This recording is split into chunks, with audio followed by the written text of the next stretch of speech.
Allô tout le monde! Aujourd'hui on se retrouve pour une nouvelle vidéo d'astrologie. Ça fait super longtemps que vous m'en demandez une, mais je voulais m'assurer d'avoir un cool concept. Et il y a quelques semaines, je suis tombée sur cette vidéo-là de Shera, qui est une youtubeuse française, puis je me suis dit que ça pourrait être vraiment fun de reproduire quelque chose du genre avec des filles d'ici. Donc j'ai sélectionné une vingtaine de youtubeuses que je pouvais répartir dans chaque signe astrologique pour les analyser puis voir si leurs signes leur correspondent. Mais là, je vous avertis, j'ai trouvé personne pour le Verseau. Je pense qu'il n'y en a pas de youtubeuse Verseau. Puis s'il y en a une, je la connais pas, je suis sincèrement désolée.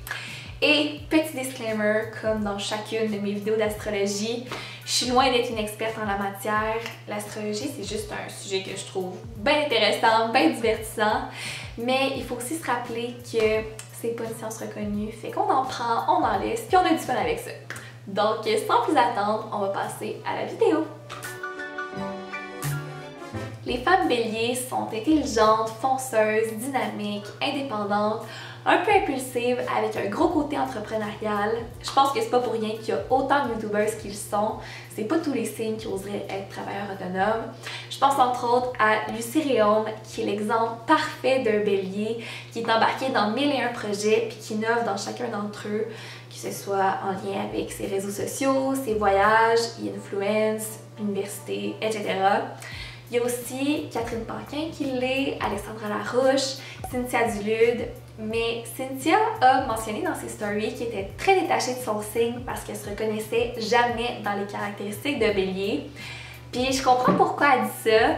Personnellement, je vois ce côté-là dans sa carrière, mais c'est vrai que les femmes Bélier sont souvent décrites comme fortes, confiantes, combattantes, puis c'est peut-être pas tout à fait ça pour elles. Peut-être que je ferai une vidéo là-dessus un jour sur ma chaîne, mais non, en fait, je sais depuis que je suis jeune que j'ai une mauvaise confiance en moi, je sais pas d'où ça part. Je doute encore souvent de moi puis de mes compétences, là. Vraiment, genre, je me remets beaucoup en question puis tout ça. Emma Bossé a fait quelques vidéos sur le sujet, comme les défauts du bélier. C'est connu, les béliers veulent tout maintenant, ici, tout de suite. On comprend très mal le principe d'attendre. Mais elle a dit récemment qu'en vieillissant, ses traits de sa personnalité, ça pesait un peu. Je suis moins impulsive des fois.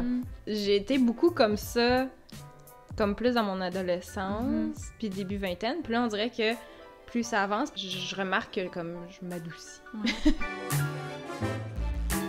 Celle qui va représenter les taureaux, c'est mon amie Mila Taillefer. Et je dois vous avouer que pendant longtemps, j'ai cru que le fit était pas tout à fait juste parce que Mila, dans ses vidéos, est super sweet, calme, posée.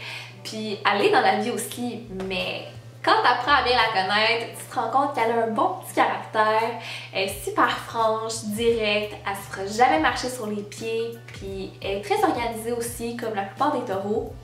Mais, gros mais, quand on fait des recherches sur ce signe astrologique-là, le terme matérialiste revient très souvent. Puis si vous suivez Mila, vous savez que ça peut pas être plus à l'opposé d'elle. Elle a une forte tendance minimaliste, elle fait full attention à sa consommation, à l'environnement. Fait que, selon moi, elle serait peut-être un 75% taureau.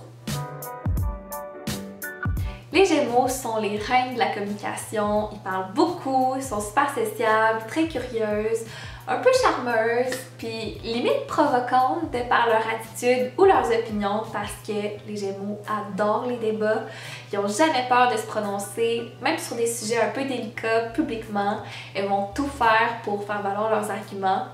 Et ça, je crois que c'est un gros point commun de Lisanne Nadeau, Marie-Lou Etier et Alanis Desilets. Et c'est pourquoi je les aime beaucoup, beaucoup.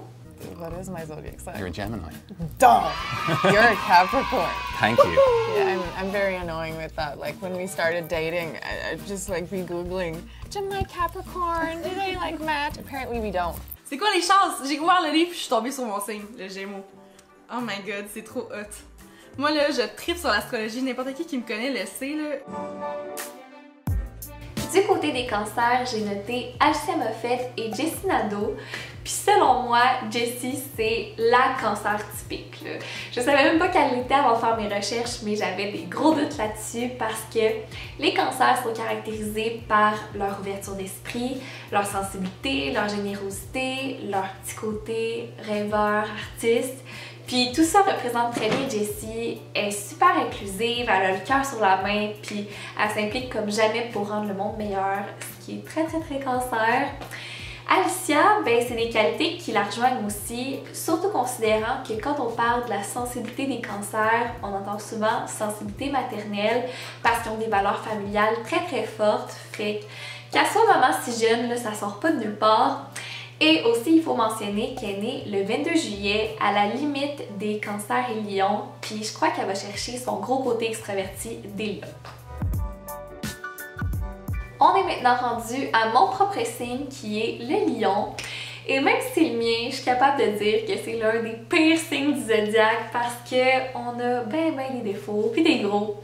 En fait, même si on est très charismatique, positif, créatif, on prend beaucoup de place dans une pièce, on aime ça attirer l'attention, petit côté prétentieux, puis on peut être très selfish comme l'expliquait Cassandra Bouchard.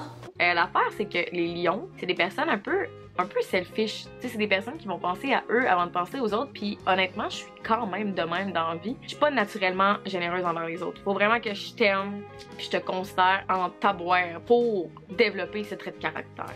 Il y a aussi Marianne de Deuxième Peau qui l'est. Je trouve que son côté lion ressort beaucoup par ses vidéos. Elle est super créative, elle a toujours des idées originales et par son look vestimentaire très coloré et unique.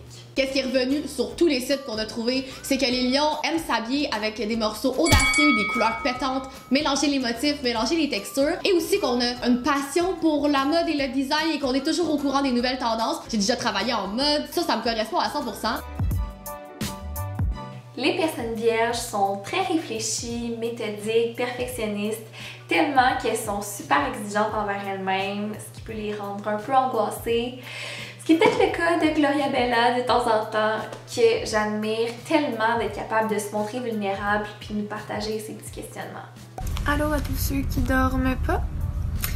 Si vous dormez pas comme moi parce que ça file pas, ben welcome in the club. Il y a aussi Jessie Gélina qui est vierge, qui aime bien l'astrologie comme moi je crois parce qu'elle a fait une vidéo là-dessus il y a pas si longtemps. Je suis née le 9 septembre, alors mon signe astrologique c'est Vierge ou Virgo en anglais. Et je trouve qu'en général, je représente quand même assez bien mon signe, même s'il y a quelques petites affaires que je suis comme maybe not. Peut-être que vous le savez, peut-être que vous le savez pas, mais Florence99 est Balance et je trouvais ça bien cocasse comment je l'ai appris. En fait, elle m'a écrit après que j'avais sorti ma vidéo où je devinais le signe astrologique de mes abonnés parce qu'il lui est arrivé l'inverse. Une abonnée a deviné son signe parce qu'elle a parlé d'une situation qu'elle a vécue au Dunby où l'un de ses amis avait été maltraité sur Instagram puis sur YouTube. Puis là, le gars a commencé à insulter en tauge. T'es juste un esti de cheap, c'est quoi? T'as pas d'argent dans ton compte de banque pour que tu prennes les drinks des filles, t'es pas capable de te payer des verres pis tout. What the fuck? Et son abonné lui avait dit c'est sûr que t'es Balance parce que tu prônes la justice.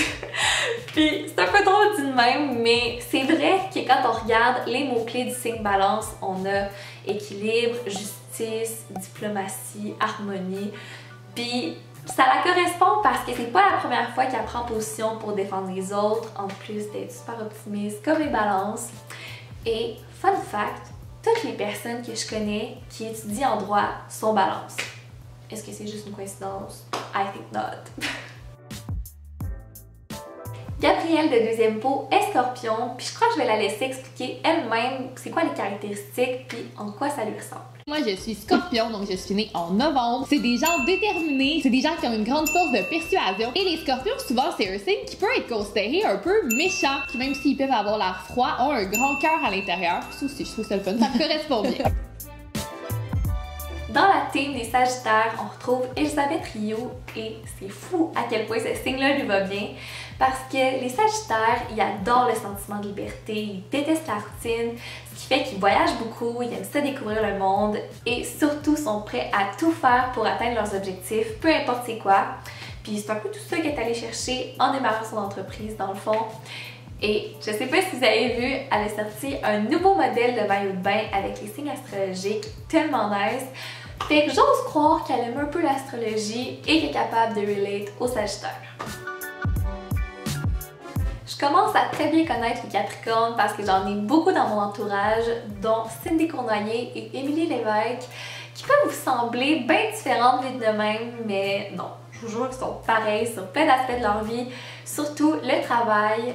C'est deux filles de tête, ambitieuses, confiantes, persévérantes, sérieuses quand c'est le temps, pas folles dans leur vie privée, puis ce sont aussi d'excellentes amies, toujours fiables, honnêtes, puis je les aime d'amour. Je les aime d'amour, les Capricornes. Fait que moi puis Mila, souvent on va parler d'astrologie, mais on est vraiment into it. Puis tu sais, je sais que c'est pas tout le monde qui y croit, puis qui pense, tu sais, qui croit à ça, mais nous on a juste du fun à analyser un peu notre vie, ce qu'on fait, nos actions, et le livre est juste trop beau. Dernier signe, et je vous avoue que ce match-là me rend extrêmement perplexe. En fait, on est rendu aux poissons et il y a des gros stéréotypes autour des poissons. Là, on les décrit souvent comme des personnes hypersensibles, réservées, insécures, mélancoliques, puis je sais que c'est pas tout à fait ça quand même, mais selon moi, et l'étiquette peut comme pas être un poisson là. Moi je la vois tellement comme une boss-ass bitch, strong independent woman. Dans ses stories Instagram, elle a un gros côté sassy, full assumé. Dans ses vidéos YouTube, elle fait preuve de beaucoup d'autodérision. C'est vrai que quand j'y repense, elle a une certaine facilité à s'ouvrir sur des sujets difficiles, même si ça peut la rendre émotive. Mais c'est pas encore un match parfait, là. Il y a de quoi qui cloche. Mais c'est vrai que je la connais pas beaucoup, je la connais juste des réseaux sociaux comme vous, on s'est croisés une couple de fois. Il y a peut-être une partie d'elle que je vois pas, qu'elle décide de pas mettre de l'avant. Peut-être qu'elle non plus, elle trouve pas que c'est le bon match. En tout cas, Ellie, si tu regardes ça, tu me diras dans les commentaires, toi, qu'est-ce que t'en penses, parce que je suis bien curieuse. C'est ce qui complète ma vidéo, j'espère que vous avez aimé. Si c'est le cas, vous pouvez faire un thumbs up, vous abonner à ma chaîne, à mes réseaux sociaux. Tout est en barre d'infos et nous on se retrouve mercredi prochain pour une nouvelle vidéo. Bye!